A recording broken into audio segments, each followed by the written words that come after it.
Hello everyone, मैं Anuradha Mishra, hope for speechless soul से। वैसे तो हम लोग स्ट्रीट डॉग्स जो होते हैं, हमारे इंडियन बच्चे जो होते हैं, जो इंडियन डॉग्स होते हैं, उनके लिए काम करते हैं।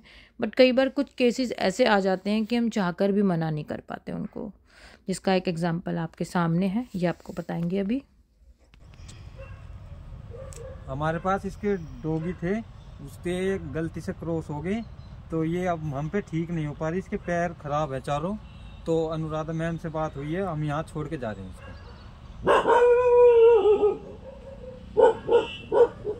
जैसे कि आपने सुना, ये रॉटवाइलर है, 4 महीने की बच्ची है ये।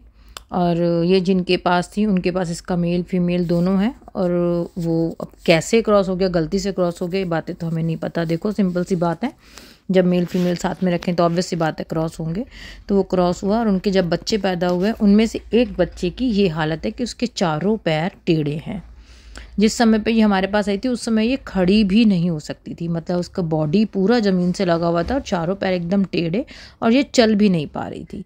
और इस बच्ची के आइज़ में इन्फेक्शन है। इस बच्ची की आइज़ हमेशा छोटी छोटी रहती हैं, एकदम गंदी रहती हैं, रोज़ साफ़ करनी पड़ती है।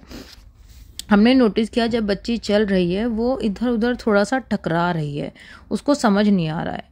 तो फिर हमने इसकी आइज़ देखी तो आइज़ इसकी हल्की हल्की ब्लू हो रखी थी, ऑलरेडी ब्लू हो रखी थी। तो हमने इसका आइज़ का भी ट्रीटमेंट चालू किया। देखिए, जब ओवर ब्रीडिंग होती है तो यही होता है, पैर खराब होते हैं, आँख खराब होती है, कानों का बड़े होने पता चलता है ख़राब है या नहीं ख़राब है। बहुत सारी प्रॉब्लम्स आ जाती हैं। क्यों? क्योंकि ब्रीडिंग करी जाती है। हर 6 महीने में बच्चे पैदा करे जा रहे हैं, हर 6 महीने में। तो एक माँ कब तक बच्चे पैदा करेगी? तो वो इसको नहीं पालना चाह रहे थे क्योंकि इसके चारों पैर ख़राब थे, आँखें ख़राब थी। तो हम लाए, हमने ट्रीटमेंट करा, जिससे हमारे तो सारे बच्चे बराबर हैं। फिर धीरे धीरे फ्रूटी हमारी बड़ी फ्रेंडली हो गई।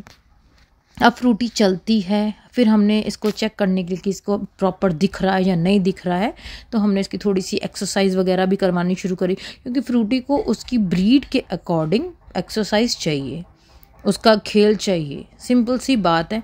4 महीने की बच्ची, अब आप खुद देख रहे हो कितनी ज़्यादा एक्टिव और स्ट्रॉन्ग है, बट उसके पैर खराब हैं, उसकी आइज़ में इन्फेक्शन है, जो कि टाइम टू टाइम उसका इलाज करना पड़ेगा और अंडर ट्रीटमेंट ही रहेगी। किस दिन उसकी आइज़ नहीं नज़र गई और पूरी ब्लू हो गई तो उसकी आई साइड जा सकती है।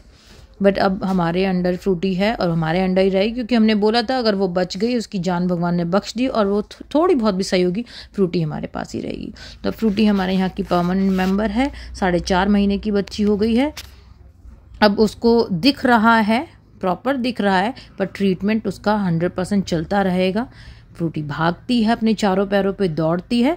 बट हाँ, जैसे ब्रीड लवर्स को बहुत ही एकदम एक्टिव, हैंडसम, ब्यूटीफुल बच्चा चाहिए, फ्रूटी उन ब्रीड लवर्स के लायक नहीं रह गई है। तो फ्रूटी अब होप का मेंबर है, परमानेंट मेंबर है। तो मेरी बड़ी रिक्वेस्ट है दिल से, मत कीजिए ब्रीड्स को सपोर्ट। आपकी ब्रीड सपोर्ट की वजह से इन बच्चों को जीवन देखना पड़ता है।